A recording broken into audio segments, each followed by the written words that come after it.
Well, if this study's correct, then this video is going to do numbers because this episode hurts. In this episode, we're going to go over why my junk removal business is struggling the last few weeks. So if you're here to get like the traditional junk removal job highlights and time lapses, you probably won't get that much on this video. But I think a lot of you do need to see this video, and I need to make it.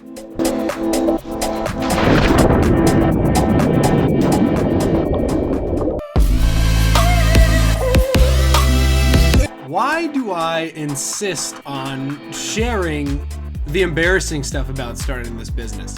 I think the answer to that probably lies in the fact that when I set out to start this channel, I made it because it's something that I would have wanted to see when I started this business. And it's really easy for me on paper to say, oh yeah, we share the good and the bad. And I say it a few times when, throughout the series when I do something funny or like something doesn't go my way, but the business is still operating. But this last week has actually really tested me in doing that. As you guys know, I went to Mexico 2 weeks ago, took 5 days off, came back, ads were slow, whatever else. And then this last week, my Google Ads account got suspended again. And then again! So now I'm 2 straight weeks of hemorrhaging money, and frankly, I'm getting frustrated. I'm getting a little insecure, and we got no food, we got no jobs, our pets' heads are falling off! For a while, I started to doubt myself a little bit, and ultimately, I think this is the kind of video that I need to share more than, oh, I made $1,500 in a day, blah, blah, blah. And this is why, because I think this is real. Like, you listen to anyone who's started anything of value, it very rarely does this the whole way. And these last few weeks have been really a poster child of that. I think I'm probably right here on this chart, but it's looking like I'm finally starting to get here. So here's what happened.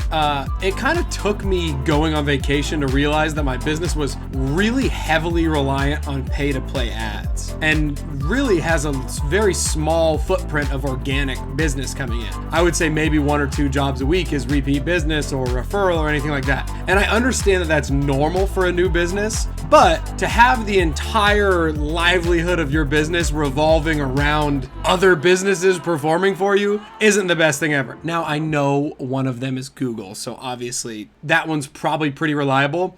Obviously. But as I saw, the company managing my Google ads was not, and my account got suspended not once, but twice in a 2-week period. And when the Google leads go away, my business goes bye-bye. I don't even make money. Even if I was surviving off of just Thumbtack and the organic leads coming in from like referrals, I would be losing money each week. And I dang near did this last week because Google went bye-bye and I come home and I'm like, all I have for work is Thumbtack. And Thumbtack is a good supplement for leads, but it shouldn't be the main source. So what ends up happening is I end up paying way too much to acquire a new customer when I'm just operating off of Thumbtack. So at the end of the week, I barely made any money, and the only reason I did even break even was because I finally had a good day on Saturday, which is the last day of my week. So let me show you guys a few of the jobs from this short week, and then we'll jump right into what I've learned now that we're on month 2 of making these YouTube videos and month 4 of actually having this junk removal business. And I think there's gonna be some good things you guys can take away. So let's go. All right, here we go. It's let's see here. It's 2:20. We've got a little garage clean out for $355. Basically all that's being taken is right here. So we've got a few pieces of furniture, some chairs, a table, some boxes, and that.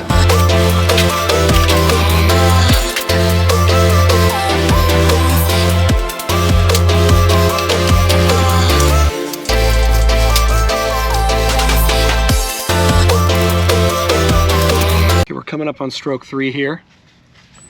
Probably 70 yards from the pin.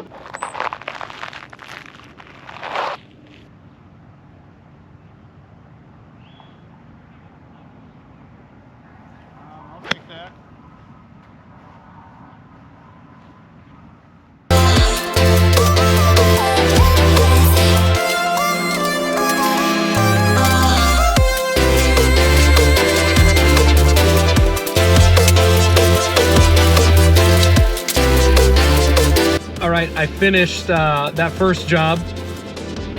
I gave him a little discount because I said it was gonna take the full trailer and it didn't.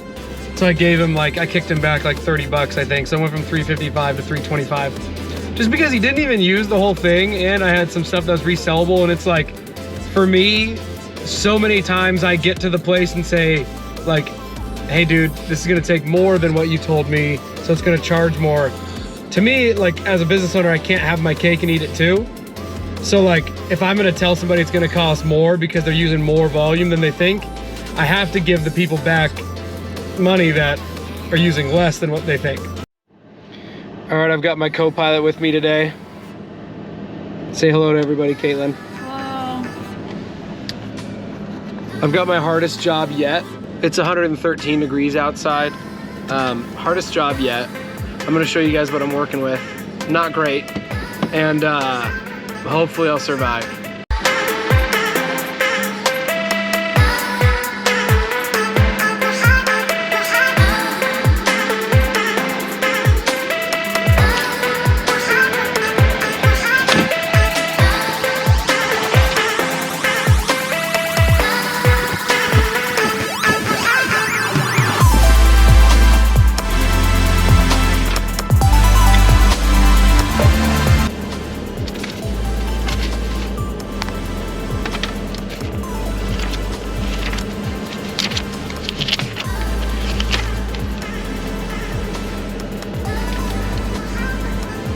It's correct.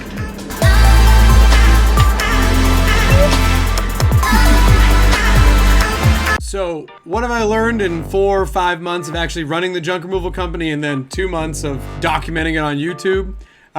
First and foremost, I think the number one thing is you're never making as much money as you think you're making in the moment when you're collecting payment. What I mean by that is, you do a job and you're like, oh my gosh, they just paid me $300. And then it seems like a lot in your hands, or I guess somewhat. And it seems like a good amount in your hands. But then if you don't have your numbers dialed in, and thankfully these YouTube videos make me have my numbers dialed in, it's easy to feel like you're making more money than you are. So when you take into account everything from marketing costs to gas to every time I pop a tire running over a nail at the dump to dump fees and tons of other different miscellaneous expenses, they really start to add up. And so if you don't have a system in place, I feel like you're just destined to fail. The second thing I think I've learned is how valuable local organic business is. And whether that comes from a repeat customer or a referral from a previous customer or from just local awareness in your neighborhood, when you start looking at your customer acquisition costs as a business, you really realize that that's a huge expense to operate if you're constantly paying Google Ads or Thumbtack or Home Advisor or anything else for leads, when you have one customer that could have referred you to 5 of their friends or someone else in their neighborhood. That makes you so much more profitable because you don't have to pay to acquire that customer. And when you get that customer acquisition cost down, that means that you can take the money you would be spending on that customer acquisition cost and put it somewhere else in the business, like a new trailer or a fucking sandwich. More signage on your truck or a new truck. The third and final thing I want to share, and we've seen it actually on this channel video by video, is your growth week by week and month by month does not just steadily do that the whole time. It's, as you can see by my weekly numbers, there's some weeks I've done $1,900 profit and felt like I was invincible, and then there are some weeks where I do $100 profit and barely skate by.